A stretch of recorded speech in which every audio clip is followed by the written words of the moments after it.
Kurtarıyor ya. Kurtarmasa neden satalım ki? Tavuğun kilosu 120 lira. Biz açığını konuşalım. Tavuğun kilosu 120 lira. Bugün 100 gram pişmiş tavuk koysan içerisine 12 lira tavuğu eder. 5 lirada bunun ekmeği. Biz 5 liraya alıyoruz. Kilisi ola bize 5 lirada. 5 lirada bunun ekmeği. Yani ne yaptı? 17 lira. 3 lirada bunun salatası gelir gelmez de 3 lirada salatasını vuralım. Etti 20 lira. 5 lirada dükkan kirasını koy.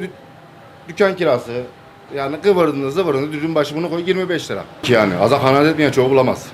2021'in fiyatları bu fiyatlar. Çoğunluk diyelim. Çoğunluğunu bu kadar zamların çoğunluğunu biz kendimiz yapıyoruz. Herkes elini şöyle bir vicdanına koysa bu enflasyon bu kadar olmaz. Biz siyasi değiliz. Biz siyasete konuşmuyoruz. Bu enflasyon gerçekten bu kadar olmaz. En büyük sorumluluk bizdedir. 60 liraya, 40 liraya, 70 liraya dürüm satan arkadaşlara da yani söylüyoruz. Verin. Verin halk yesin.